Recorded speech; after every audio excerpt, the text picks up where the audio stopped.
Hi everybody, I'm Trish Christ. In this episode of Our Nashville, NECAT and our super crew of teenagers spend some time with WXNA. Co-founder Randy Fox and the WXNA team are going to show and tell us all the cool things they do in our community. Are you ready, Randy? Yes. Are you ready, super crew? Yes. Let's make a show.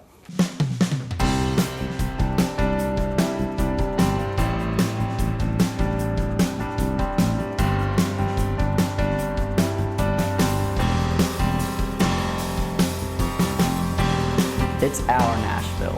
It's our Nashville. It's our Nashville. It's our Nashville. We all know how to talk about our organization during meetings, but what about the chance encounter of a lifetime? You never know who may share your next elevator, notice your logo on a notebook or a tote bag, and ask what you do. What's the clearest, most persuasive thing you can say in a short elevator ride? We're a free-form format, which means that every DJ is passionate about what they play. They have full freedom to pick what they want to play, and we can go from punk rock to jazz to country to industrial music to whatever. And as we like to say, we don't change the channel. You don't have to change the station. We change it for you every 2 hours. We kind of grew out of the ashes of Nashville's former college radio station, WRVU, which was Vanderbilt's station.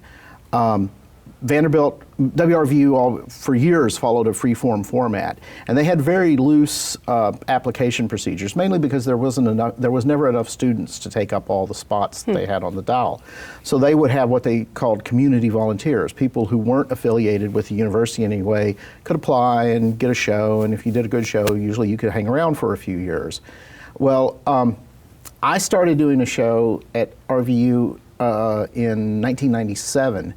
And I remember at the time thinking, wow, this is really cool. And if Vanderbilt ever wakes up and realizes what's going on here, they're probably going to shut it down. So at that point, they'd been getting away with it for several years, and they got away with it for several years more. But what really eventually happened was that Vanderbilt, like a lot of college stations now, started realizing that they had a valuable asset in a broadcast license, and they could sell that asset, and there were people out there who wanted to buy that license. And that's what happened here, was that Vanderbilt eventually put that license up for sale, and WRVU still exists as an online station for students only, but for years it had been that kind of oddball community station. It was a hybrid station. It was part a student-run radio, and it was also partly a community station too. Now, around the same time that I got onto WRVU, I found out about this station in Jersey City, New Jersey, which broadcasts in New York City, called WFMU. And they were a completely independent freeform station. They basically were kind of like a college radio station, but not affiliated with the university. And when I first found out about their programming and how weird and eclectic it was and how open they were to having people come in and do shows, I thought, wow, that's what we need here in Nashville, because that way you don't have to worry about the university ever shutting it down. But of course, as long as there was a university station here that was focused on the community, that wasn't going to happen. There was no need for that to happen. So while everyone was disappointed that when RVU went away, it was also me and other people saw that as an opportunity, like we can rebuild this and make it where nobody can take it away, because it's going to be an asset for the community rather than affiliated with the university. And basically that's what happened here. Was a group of us got together. Heather Lose, who's a DJ at the station and a former board member, she started the ball rolling, and the rest of us jumped on. There's a saying that I love, and I keep intending to paint it and put it in the studio here at NECAT. The Titanic was built by professionals, but Noah was just some guy who had an idea and went out and built an ark. And that is so true of so many nonprofits. I know so many animal lovers who end up, starting a humane type association, or actors who end up running the theater company. We don't start this knowing how to build the ship that we're supposed to build. We just want to be on the ship, is usually the case. Right. Did you guys come in with experts and program, did you know what you were doing? it almost became a running joke, especially the first year or so we were on the air, of like, whose idea was it to start a radio station? Who thought this was a good idea? There were 7 of us that founded. We basically filled out the paperwork, we got the license, and then it was like, Now what do we now what do we do? Of the 7 original board members, there was one of us that had worked in radio before. And that was Heather Lose. She'd worked some in commercial radio, and she worked at a non-commercial station when she was in school. And but even there, I mean, she only knew about certain small areas. Her role. Yeah, her role in those places. The rest of us, we knew how to go on and turn on the microphones and operate the turntable and the CD player and talk a lot on the air. But that was the extent of our knowledge at all. We didn't have any idea of the technical details. We didn't have any idea of the laws involved and the regulations involved with the FCC. So it was just totally a learning process for really all of us.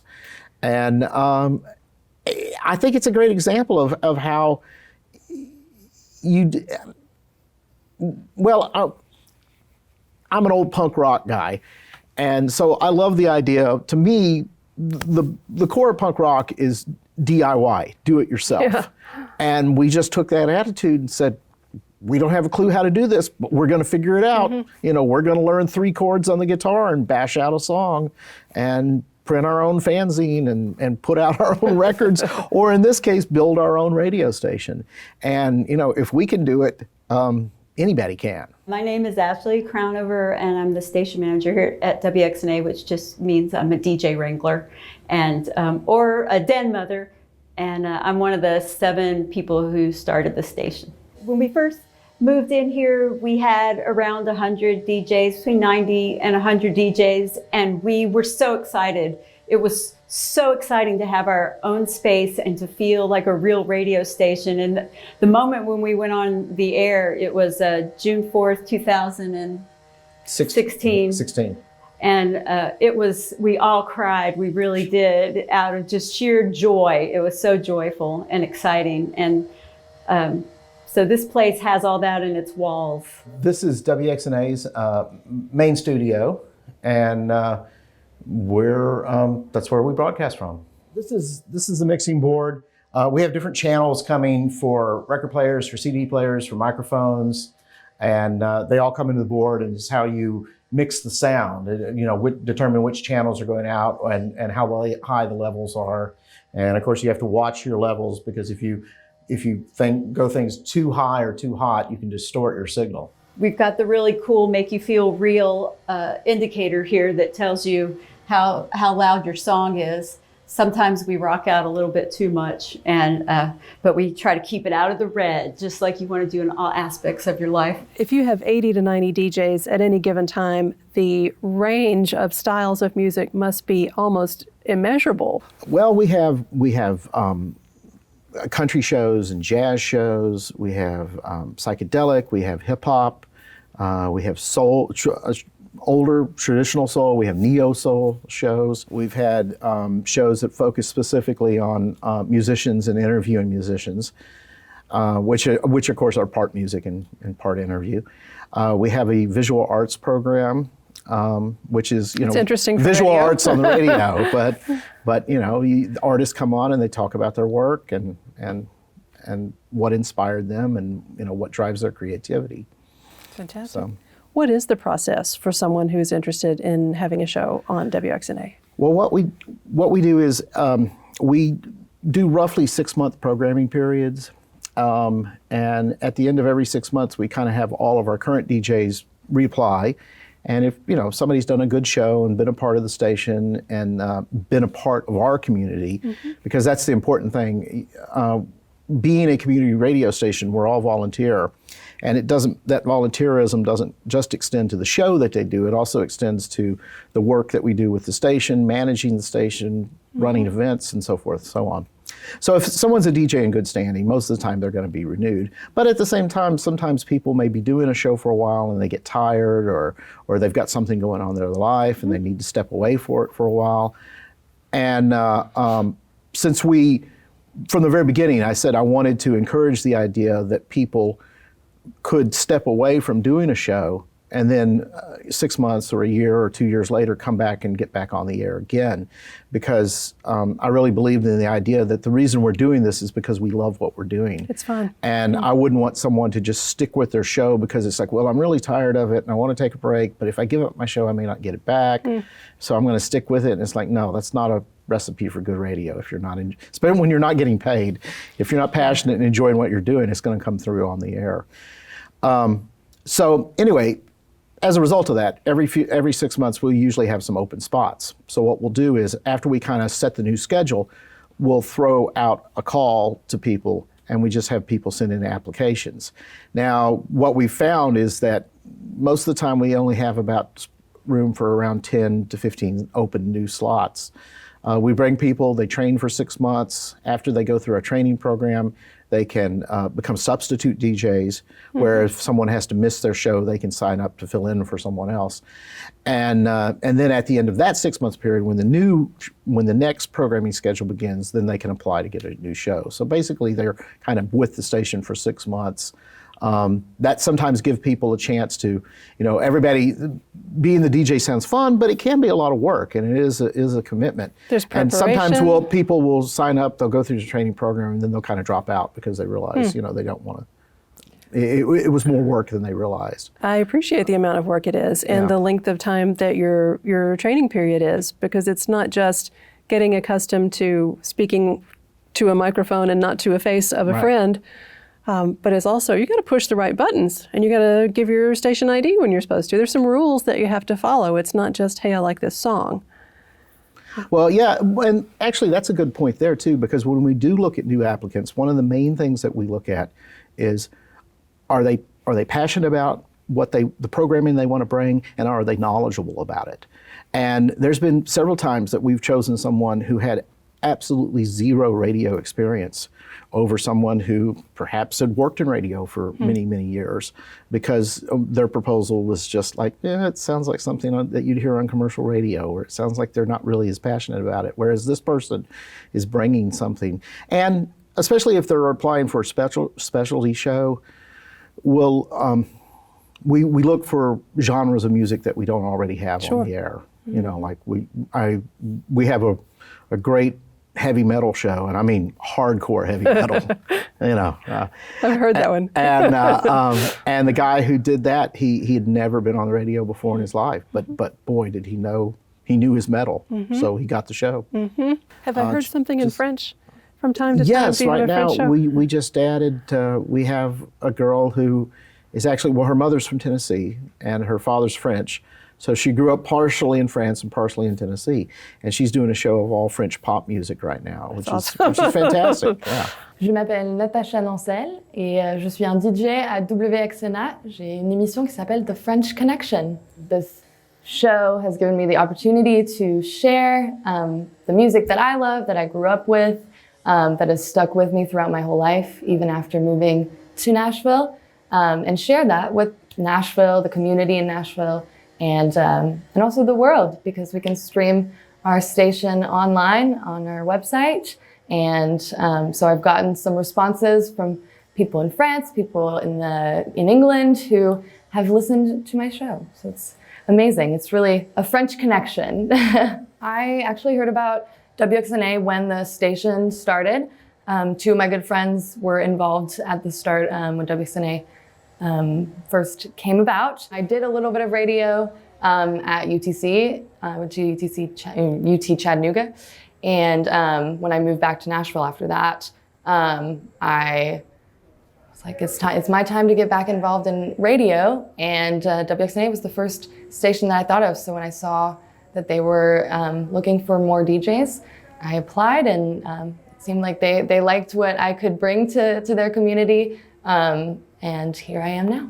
My name is Erin Mock, and I host a show called Wishful Thinking here for WXNA. So every week we fill in the prompt, songs that make me wish, and it's different each week. So I've done songs that make me wish I wrote them, songs that make me wish I were in a band, songs that make me wish I were back in high school. My husband was one of the first DJs for the station, And I come from a music background. I went to Belmont for music business. I worked in music publishing, and then I decided to stay home when we had our first child, which I've loved doing, but I really wanted a creative outlet. When I turned 30, I just felt brave enough to be like, I'm gonna try for a radio show. Like I used to perform, I miss the music and the performance aspect of my life. Let's go for it. So I applied, and I was lucky enough to get a show, and I've loved it ever since. It's a highlight of my week. I feel like a lot of women deal, I know like when I was I went to a music school, and I always felt like, oh God, do people around here know more than me? Like it's that imposter syndrome that I think a lot of people suffer from, but I think women really have that feeling, unfortunately. And I did, and that carried that with me through my college experience, and then my work experience, and then coming here, it was like creating your own hour of music that you're sending out there. You're working all of these boards, and when you have another DJ who you respect or whose music knowledge, you're just like, they're a music encyclopedia, and they go, hey, I really liked your show this week. You did a great job. And it's just very freeing and very healing in that way. My name is Anna Lundy, and I'm a DJ at WXNA. I host Untune the Sky. I also help a little with the social media for the station. Untune the Sky is kind of a goofy show. There's a lot of different pop music represented there. Kind of wanted to set some boundaries, so I said pop music, and that can be a lot of things. And in the case of my show, it's a lot of 60s pop, girl groups, the Zombies, the Kinks, and then also some kind of lo-fi pop music on independent labels coming out in the 80s and 90s. I do play music from today. I've bought, there will be new releases, and sometimes those brand new records and those brand new bands will make it into my show. But a lot of time there's a bit of backward looking at the past and music of the 90s and before that. But I try to make sure that I represent women well on my show, and I find that there have been weeks I actually pick only female artists just accidentally. It just happens. But sometimes my show might be a little lady heavy, but I feel like that's me making up for the lack of women on radio, on all formats of music. Personally, as a music listener, I do like all kinds of music, so I love the freedom and the funky things that turn up on freeform radio. It's such a blessing to have WXNA in Nashville and provide that here, because before the station was on the air, especially after there was not a college radio option to listen to in Nashville, I found myself streaming freeform radio stations from other parts of the country. I feel like a freeform station really lets music lovers have what they want, and that's all the music, all the good music anyways. My name is Paul Birch, and I have a show on WXNA called the Works Progress Radio Hour. The Works Progress idea is a literal terms like of inviting artists who are at a good stage of their maybe album making or songwriting, where they're ready for people to hear it, but it's not necessarily finished. There's quite a few artists who have debuted things on my show, and it's maybe pretty close to being finished, but they appreciate that opportunity to just kind of drive around and hear it within the mix of all the other things on the show. If I'm playing something by Blossom Dearie and Lily Hyatt,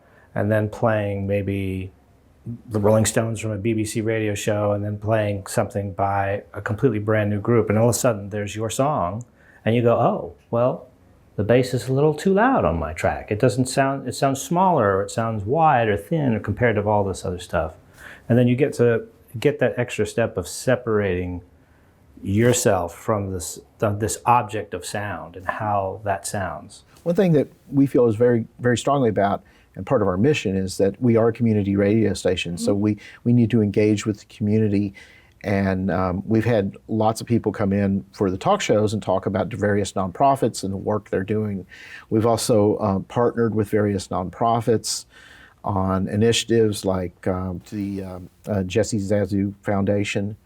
And there's been other nonprofits that we've worked with to do that kind of outreach to the community and keep people informed about what's going on. Give a chance for a lot of these nonprofits.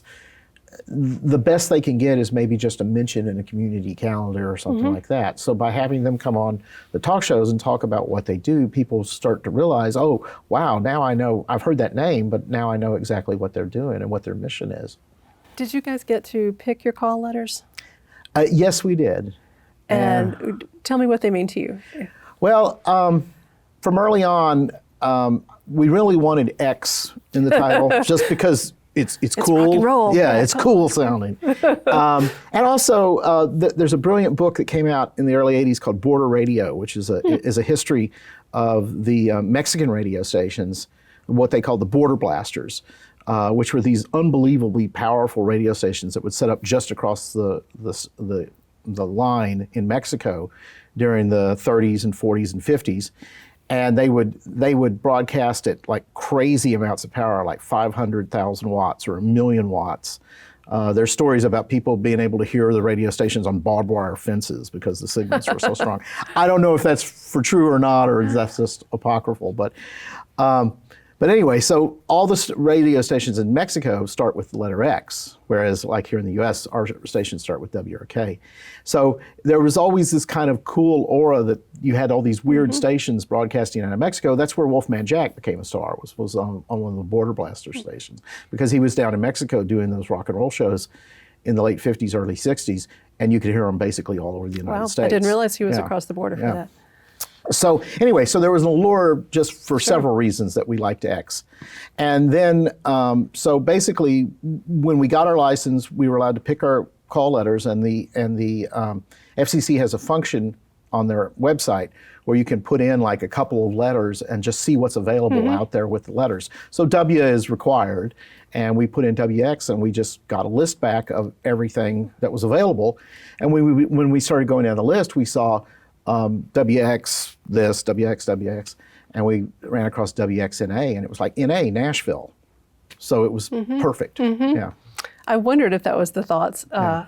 I wondered if it was BNA, but replacing the B with an X as a wild card or something like that. That's awesome. Well, X because it's cool, NA because it's Nashville. Love it.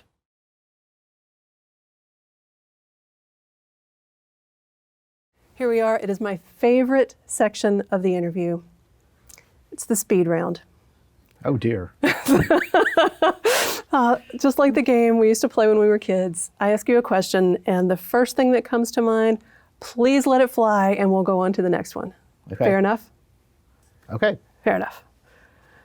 Speed round with Randy Fox. Which of the following was not on-air talent for WKRP in Cincinnati? Les Nessman, Venus Flytrap, Johnny Fever, or DJ Susan? DJ Susan. Who is DJ Susan? Oh, he's one of our freeform stars. He's on Thursday mornings. He does a fantastic show, and he's one of the people that can just jump from genre to crazy genre, and yet it all makes sense. Yeah. A man named Alan Freed is often described as having the first rock and roll radio show. Was that in the 1930s, the 1950s, or the 1970s? It was in the 1950s, and in Cleveland, and I would dispute his his claim, but I totally thought you might. That's for another time, a time and another place. I love it. Yeah, he claims to have even inaugurated the phrase rock and roll. Well, there is some evidence of that, at least of him using it to describe music, because it was a term in popular songs going back to the 30s.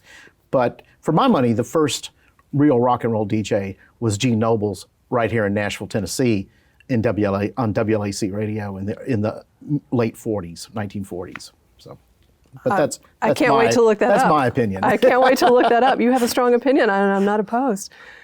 In your email signature to me, you are co-founder and programming HepCat. What's a HepCat? Well, you know, it's a cooler version of it's a hipster that is actually fairly cool, is what that is. It's just a 1950s or late 40s term that I've always liked, and I didn't want to be too presumptuous, so I kind of decided instead of saying programming director, I'm going to be the programming hepcat. I love it. It makes me think of Joe Jackson. That's who I associate the word hepcat He's with. a hepcat. Yeah.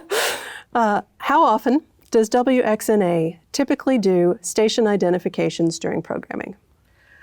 Well, we're required by law to do it at the top of every hour, but we encourage our DJs to identify as WXNA on every talk break because it's branding. Give us a station identification for WXNA. Well, the minimum required by law is WXNA LP Nashville. But you're listening to WXNA LP Nashville, 101.5 FM on your dial, and streaming online at WXNAFM.org. And then you can just be creative from there. Nashville's independent, freeform, listener-supported alternative. Love it. Randy, what's the hardest thing about your job?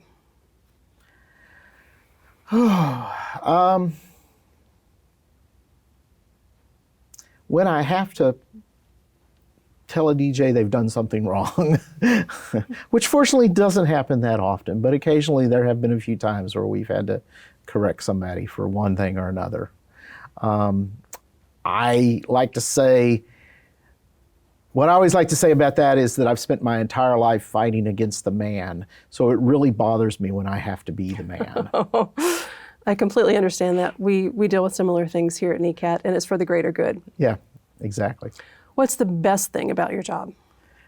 When I'm driving around and I'm hearing somebody some other DJ on the station, and they're just knocking it out of the park. Whether it's the music they're playing, the talk show that they're doing, the crazy radio, weirdo, surreal radio drama that we have on the air sometimes, because we have a couple of people that are doing that now. It's just hearing that radio station and knowing that I had a hand in bringing this to Nashville and making this a reality. I didn't do it by myself. I mean, it's a team effort, and just being part of that team and knowing that all these people are doing all this great work, and they're doing it because they love it. And my easiest question of all, what's your website? WXNAFM.org. Randy Fox, thank you so much. Thank you.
It's our Nashville.